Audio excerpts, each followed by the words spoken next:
and I tested with it and I played with it and I kind of realized like we have something a lot bigger than that, you know? Originating from deep inside the Rocky Mountains, transported through the power of the internet, and arriving inside your tiny earbuds. It's the Appraiser Coach Podcast, helping appraisers increase their efficiency, quality, and make more money. Here's the guy who makes it his life's mission to create value for real estate appraisers nationwide. Your host and the Appraiser Coach, Dustin Harris. All right, everybody, welcome to the program. Dustin Harris hanging out once again on the podcast chair, hanging out from home. You get one camera angle, folks. Sorry, that's what you get today. Want to remind you that we're sponsored by a couple of great companies. Of course, we're sponsored by Synapse. Synapse is allowing appraisers to have some support for their adjustments, which we all need, we all want. Check them out by going to synapseforappraisers.com. Again, it's synapseforappraisers.com. And OREP Insurance. OREP is my E&O of choice, should be yours as well. Very easy to use, great company to support appraisers. OREP.org, that's OREP.org. Want to welcome back to the program, friend of mine, good friend of mine, Mr. Matthew Hyatt from True Footage. Welcome back, Matt. Hey, Dustin, thanks for having me. It's good to have you as always, my friend. Let's catch up a little bit. Tell us, for those that have not listened to your previous podcast, tell us a little bit about Matt Hyatt. Where do you reside? What's your background? Yeah, so I live in Dallas, Texas. I was born and raised in New York and got out of there after a little stint at the University of Oklahoma, so Boomer Sooner. Met my wife there, Dallas girl, and been here ever since. But been in and around the appraisal space since 1999, so I guess this is almost a full year 25 going on here. And I've done it all as far as being a solo practitioner, working for small firms, building my own firm, and now joining a larger firm. But SRA designated with the Appraisal Institute. Currently, my title is regional manager, so mentoring, coaching appraisers, and then, working with the team to try to build tools the best we can. Very cool. Very cool. Well, I enjoyed working with you outside the True Footage world, inside the True Footage world, and just all around good guy, Matt. I appreciate you coming on today. Talk to us about True Footage. For those that don't know about True Footage, what is it? And I want you to, if you don't mind, spend a little bit of time. I know most people think of True Footage as an appraisal company, but it's much more than that, isn't it? Yeah, I've always tried to explain it as there's multiple sides to it. There's definitely the staff appraisal side. That's what we do. We do appraisal services.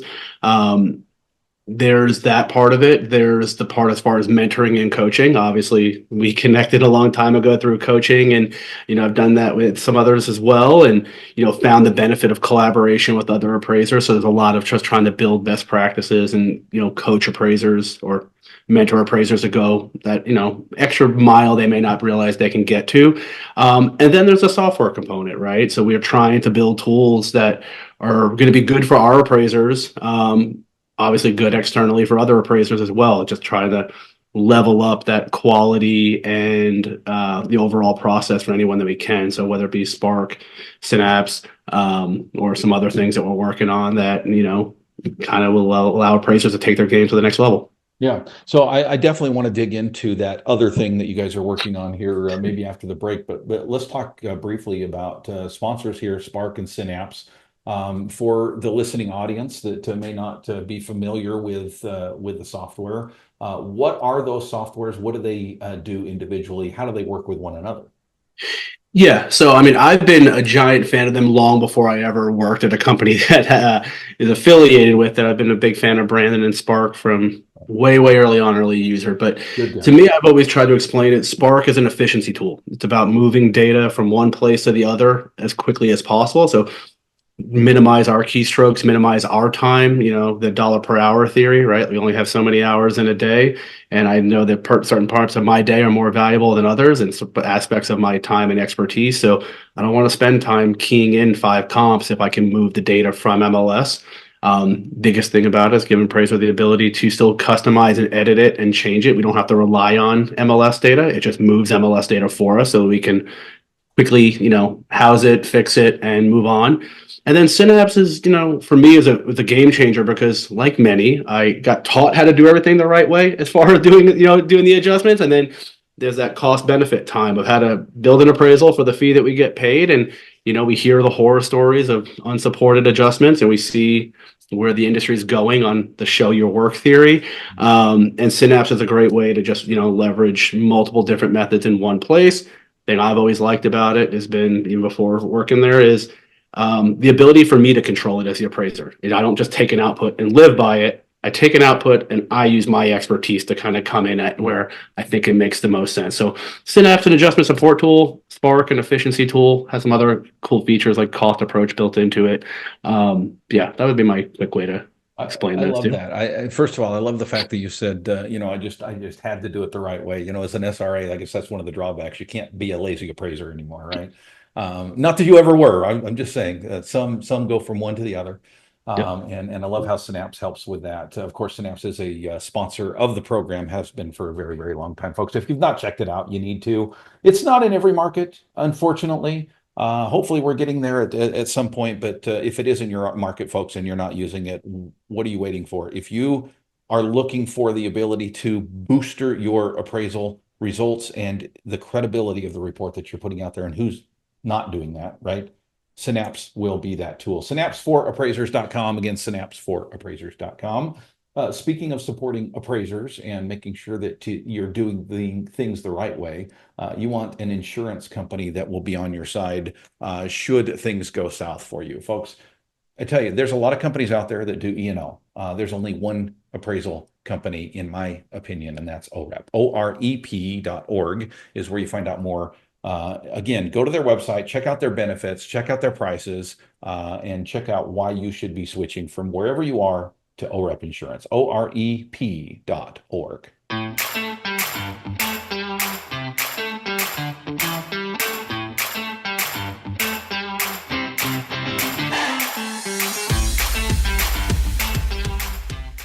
Welcome back to the program. Back with my good friend, Mr. Matt Hyatt with True Footage. Welcome back, Matt.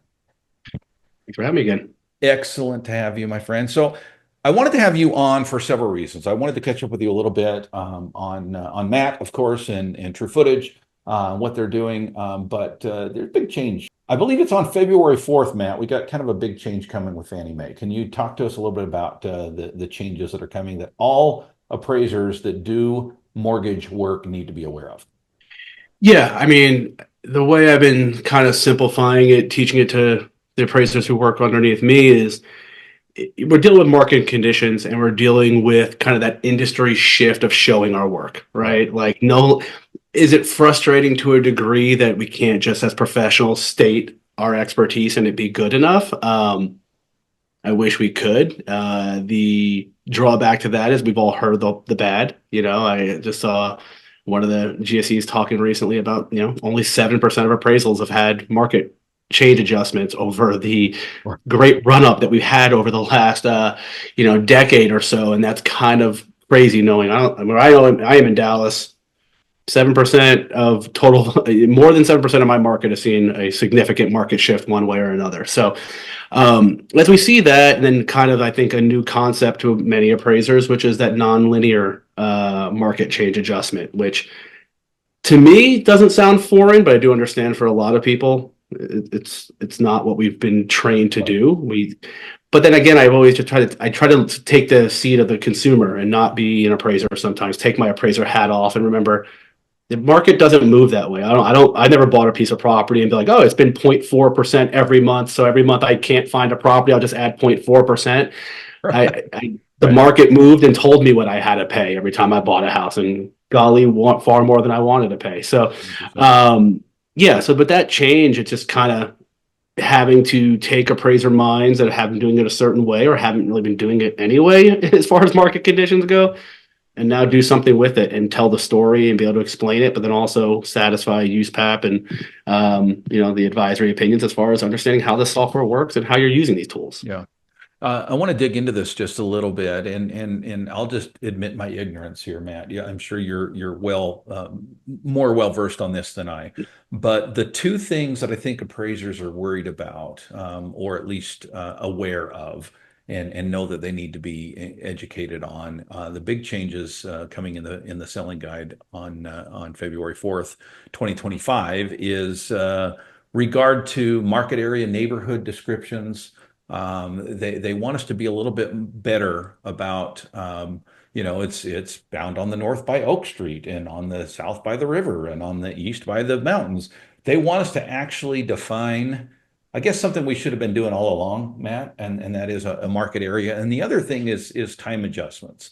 They're getting very specific about how they want their time adjustments. So let's start with market area. What is your understanding of what they want? And at this point, we can kind of delve into what True Footage is putting out there that might be able to be of help. Yeah, so I mean, the biggest thing for this to me is it does blend another thing that has come up in the recent past, which is the bias stuff, right? And I'm not going to wander into that bear trap today, but one way or another, the hard part about making neighborhood boundaries or market boundaries has always been it lends to be very subjective, because why did I pick that street? Why did I pick that arterial road or that landmark? And a lot of times it's our expertise from doing stuff in our markets for forever, right? Like, I know in this particular neighborhood that this street is where values jump. How do I explain that to a reader? In the past, I didn't. I made my comp selection and I was trusted as a professional. Now the show your work, is kind of the energy that we're around right now. So one thing we've been building or internally, and I'm gonna get it out here externally for this February 4th thing, is a thing called True Tracts. And what that does is that's why this tool started a long, long time ago. The creator of it reached out to me and was like, "Hey, I have this neighborhood boundary tool." And I tested with it and I played with it and I kind of realized, like, we have something a lot bigger than that, Yeah. And it ends up being where what we're doing is we're taking years of data, and before it all gets plotted, we're adjusting for the differences, both market conditions and notable and considerable variables behind the scenes, then platting them out. So what happens a lot of times when we're doing these market change adjustments or coming up with market boundaries is the limited amount of data that we have in any given. I'm in an urban suburban area, so I'm really spoiled with the abundance of data. I know where you are, doesn't that's not always the luxury. And being able to take all old data and bring it current, so you can actually have the market tell you where the boundary should be versus me subjectively saying it's Oak Street or Main Street or that. And you could say that these properties have similar property sets and their behaviors act similarly. Now, they might all be contiguous areas. They might be little isolated areas that go here, there, and the next place. And then you realize that your market area might actually be bigger than you thought, and then you have market segments and what we call these things. But yeah, that's been the really exciting thing that we've been working with. And then with that, the natural into the nonlinear and market change adjustments, it was a very easy kind of add on to that. So I want to talk a little bit about that, but let's focus a little bit more on the market, because I have to tell you from an anecdotal experience, Matt, I had an opportunity to sit down with a representative from True Footage here a couple of weeks ago, where he took me on the screen through True Tracts. First of all, it's very intuitive. I was surprised at how easy it was to learn, but I had the same experience that you had, in the sense that I was presented. This is I think he presented it as a time adjustment tool, right? So this is what I went into the process thinking, and within about 5 minutes, I went, "Holy smokes, this is way more than a time adjustment tool," right? The ability to be able to, like you said, it tells you where the market should be. Now, I want to be careful with that statement, because you're still the appraiser. You still make the decisions. But man, was it cool when he showed me a metropolitan area, took a subject property, and then started showing me the different colors and the different boundaries that would start to be formed by sales prices and what's going on in that particular market. It's insight that we honestly just never had as appraisers. Yeah, and what we've been calling the heat map, right? So the thing that's huge about that, because you're dead right, as far as the appraiser still has to be the one, right? That's Will, the brain behind this. He's been really big about it needs appraiser involvement. This cannot live without an appraiser, because there are things it doesn't know. But being able to see that you break it down to commonalities of properties and what they are as far as size, site size. Hopefully at some point get more variables included in like quality and condition. But for right now, the majors that we can, their site, GLA, bedrooms, bathrooms, age, and then saying that like segments of properties and how they're moving on a price threshold. Now, as an appraiser, I have a data backed reason for concluding my market boundaries versus me just saying, well, my sponsor told me it was Main Street and my sponsor's sponsor did Main Street. So I just always been doing Main Street because that's what I know. And you can't explain that to a reader, and you get into the fear of redlining, right? We don't want to ever be associated with that. So saying that I'm not making a market boundary, data is telling me, and then I'm reading and reconciling the data, which is what we do well. We reconcile. Yeah. Well, I'll tell you that thing alone. I know you say you don't want to step into the bear trap, and I won't either. But to be accused of bias, and then to be able to say, well, hold on a second, let me show you where I came up with my neighborhood boundaries. I think is absolutely huge. The other thing that appraisers are concerned about, I think, just because it's something new, the way that we've made time adjustments in the past has been fairly linear, fairly simplistic, and thus the data probably not the best, garbage in, garbage out kind of a thing. Talk to us about that, because again, this was presented to me as a time adjustment tool. I know that Fannie had come out, recently said that they want more detail about how the market is moving month to month, not necessarily year over year. They came out, I think, originally with a graph, and everybody kind of freaked out and said, "Oh, geez, do I have to put that in there?" And they said, "No, it doesn't have to look like this, but we just want, like you said, show your work." How does True Tracks or other things that are being worked on by True Footage help in that realm? Yeah, so obviously we want to be able to make sure that if anyone needs to look at things on that non-linear or monthly component, that's addressed here. And like I said, that chart's not required. There was a lot of miscommunication or misunderstanding on that topic. So we don't have to put that chart in. So we're going to be able to at least give people looking at the contract dates and say, hey, on a month by month, we've had this kind of market change. You can apply that however you want to. But to kind of rewind it, like I remember how I was taught originally, we just tried to pair sales out, right? We tried to look at things and like, oh, this went up, and we made market changes that way. And then I think we got into, like you said, very linear. Now we're getting away from that and being able to say, okay, this is what data really did. And I try to take it back to seasonality for a lot of people. Like that was big in my market, right? Spring and summer are home. That's where most all the gains happened. Fall was a give back. Winter was dead slow, and then we rinse repeat every year. We got away from that during this great, rate rundown that kept us all really, really busy and doing really well. And now we're having to kind of go back to those principles. I remember in Dallas all the time, like we made adjustments based on seasonality. Like that wasn't weird to me. Month to month, very weird. Never did it. Never had the data, never had the tools to do it. But I did things on chunks of seasonality. So the tool allows you to see that. Again, you have the heat map component. It'll give you that output as well and tell you on a month by month what the market has done. And it's not just doing this over a 10, 20 property sample. It's able to take 5,000 properties from a square mile of area. And again, applying for all the differences that we know happen and say, this is the real trend, not just because I think that's the biggest pushback I've seen on some social media platforms is, well, if I only have 10 sales in the year, it's not really reliable. And you're right. Like with 10 sales, it's not reliable. But when you can start realizing that we always had this quality or quantity issue, actually quantity can give you quality if you're doing it the right way. And that's what we're trying to put together now is get quantity of data to give you a higher quality of output on that market change, and then be able to use it in your reports and have the highest level of credibility and don't worry about these revisions for these GSEs that are going to be coming in February 4th when it's all new. Yeah.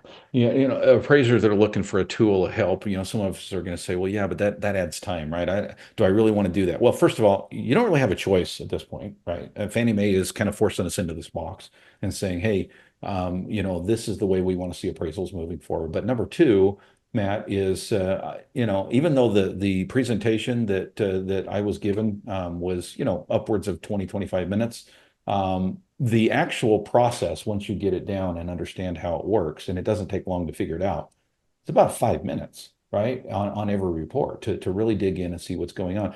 But I'll tell you, Matt, it sounds expensive, right? I mean, how much is this True Tracks thing going to cost us? So there's multiple parts to it, but the first two tabs that we call, which is going to be the heat map and the market change or the market conditions, it's going to be free till at least June. So I set you up for that. Yeah, and the thing is, obviously, we're building the tool and we're constantly trying to improve it. But most importantly, like the industry needs this. There's not a lot of these tools out there, so we're just going to push it out there.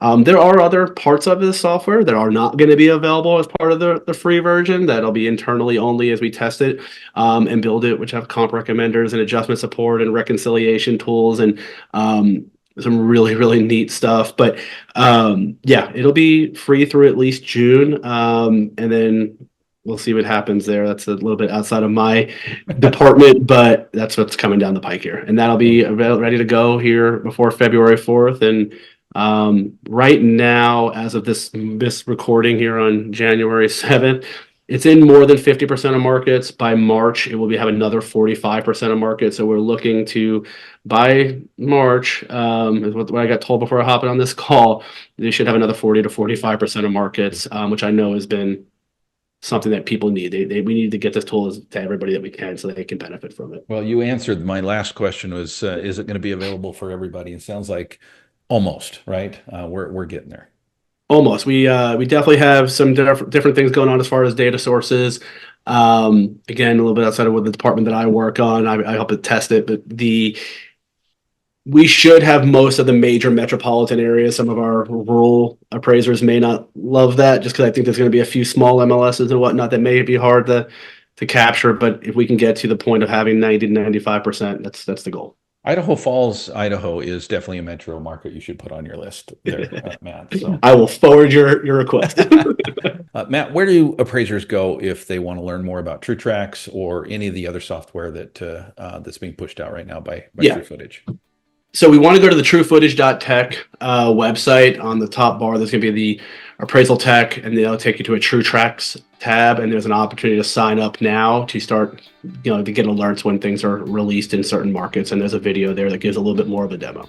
Nice, very cool. Truefootage.tech, and then what's the tab again? Up on the top search bar, there'll be the appraisal tech, and then the first drop down is True Tracts. So it should be right there, and so is Spark and Synapse as well. Beautiful. Matthew Hyatt of True Footage, thank you, my friend, for being back on the program. You are always welcome here. Thanks for having me, as always. It's a blast. You've been listening to the Appraiser Coach podcast with Dustin Harris. If you like what you hear, please give us a 5-star rating and post a short review on iTunes. For more in-depth insider information on how you can make more money as a real estate appraiser, visit theappraisercoach.com and sign up for the All-Star team today. Thanks for joining us. And now, get out there and create some value.